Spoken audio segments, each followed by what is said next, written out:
everybody, how's it going? And welcome back to the series about, now what is it the series is about? Right, Rails! Now today is a really special episode, not just for one reason, but there's actually 4 different things that are currently going on, and this episode just happened to fall just after they all occurred, which is awesome. First, of course, is we reached the 300 subscriber milestone, which is awesome. I would like to thank everybody who is currently subscribed to this channel to watch more of this content. And I love you all. On top of that, didn't plan it this way at all. It just happened to happen and I was a little bit delayed. But I've released the pack. You can now get this MyRail pack on the cursed Twitch launcher. Yep, on the Twitch launcher, which was formerly known as Curse, you can search for MyRail and this pack will come up. And of course on top of that, the map is also available for download. How's that for timing? If you're interested in either of them, check the description. You can find the links to the various files down there. And the fourth thing, which you may or may not noticed on my channel just recently, I uploaded a trailer for a new pack created by RG Shah called Relentless, which is shaping up to be an interesting pack. So that'll be available sometime in the next month or so. But with all this good news, I thought what I would do is, because the world is available to download, I thought and actually give you access to where all the positions are for all the waypoints in the world.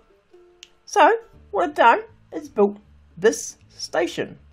Now, as you can tell, we are at spawn, which is just over there. So when you remember the first episode, we spawned in right over there. Flew up here, followed this little track here. I think we went down here first, which actually went nowhere. And then we went all the way along here, and we just followed the track. And we found Waterview Station, which was the first, which is episode 1.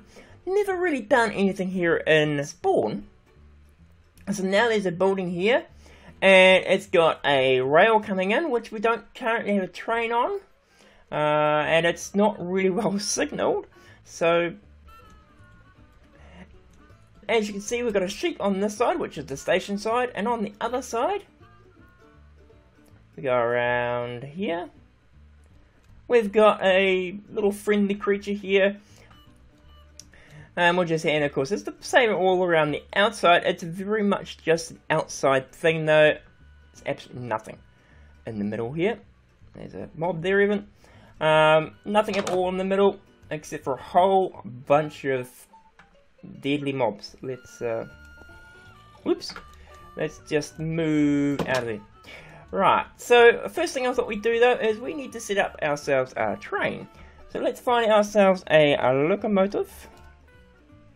And I'm thinking just for now we're going to use a creative locomotive just so we can get this pack out and I don't have to run charcoal. Plus we'll get ourselves a cart and probably a chunk loading cart, which there should be one around here somewhere. Probably admin wheel cart, just because we don't want to earn the pearls and we haven't quite got to that far. So we're going to put this down here. Like that. We're going to stick probably 3 of those, and that we'll need ourselves a crowbar. So join them together. Join those together like that. Of course, that now gives us a nice little thing, so you guys can hop in here, take a ride out. It'll come down here. Turn back around, and then of course we'll head over to the, and if you're lucky we might get a mob to join you. But it will head off over there, go down into, and it will head off to Waterview, and this track does connect up all the way over to the Charcoal Hill Station, right at the far end of the Waterview track. So if you want to take that, you can. I'm going to put a list of waypoints somewhere around here, so if you want to go there and fly or teleport or do whatever you can, then you can just follow the thing.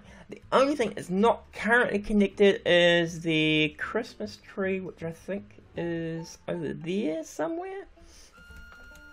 Now the other thing I thought we might do though is we're going to need to add in a little bit of control of, well, for when the cart finishes.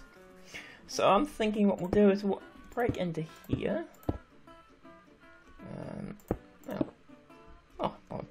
Might as well use that. We'll grab ourselves Project Red. We're going to need some alloy wire, which is there. We'll get rid of these guys. We don't need them anymore because they're all linked up.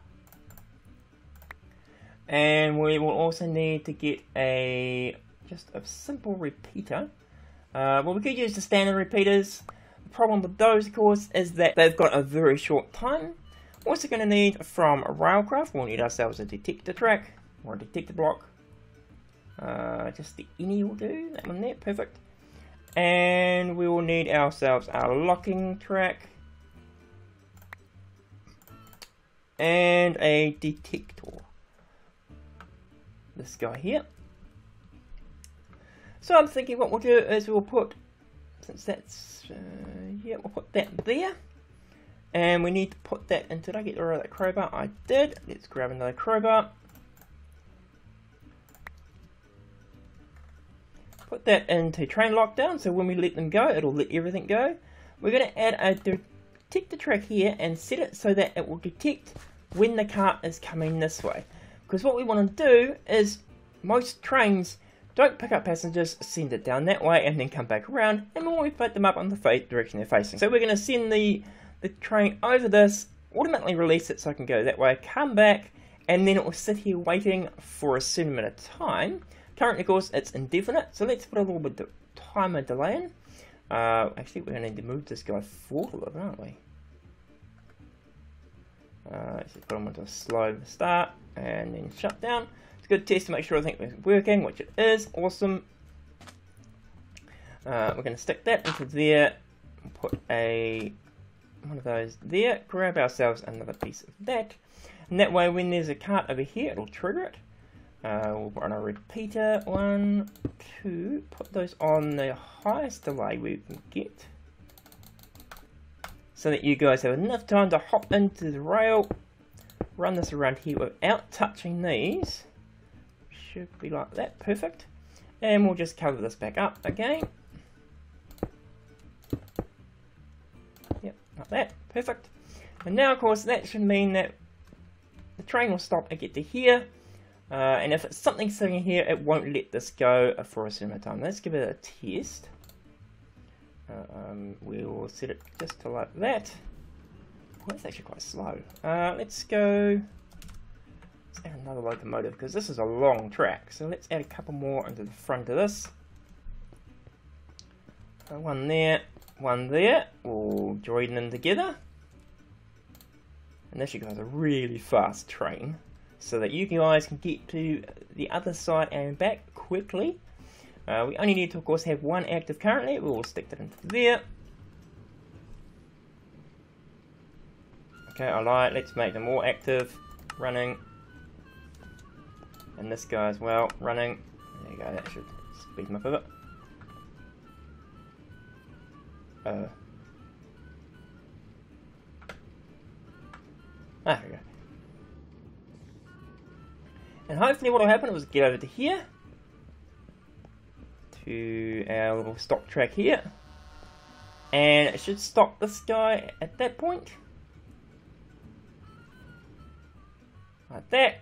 We're going to wait a little bit of time, and if we undo this, we should see it ticking away. Yes, there you go. Not too bad. And of course that will head off that way. But what I'm going to do is I'm going to get the signs ready and a few other little bits and pieces, and then I'll be back in a moment. Okay, so we've got some signs in place now. So we've got the welcome to MyRail spawn station because, well, it is spawn. We've got, of course, the Waterview line, which is the line we're currently looking at. The only thing, of course, is that there is no signalling on this track all the way up to Waterview. After Waterview, all the signalling is in place. I will set up in a future episode. And of course I've got all the waypoints and where they're located. I've timed the train to be about 15 minutes between each run. So it may take a little longer depending on what is happening. Like at one point I was watching it followed behind a charcoal train which was going rather slowly. So it may take 15 minutes, then it may take 16 or maybe a little less, but it should end up being about right. And of course we're just going to note here about the Exodus tree being over there where it is and not being connected. Okay, so I know it's a short episode, but I really wanted to get this out and tell you the pack's out there. You can have a look at the world, download it, play it, blow it all up even. And of course I did want to say a thank you. A big thank you everyone who has clicked that subscribe button to say that you want to see more content like this. One thing I would like to know is what do you want to see more of in this series? I've got some really cool ideas that I want to implement, but I thought maybe you guys got something as well you want to see built with Rails or Open Computers or something like that. If you do, don't forget to let me know. All you can do is leave a comment down below. But otherwise, have a great day and see ya!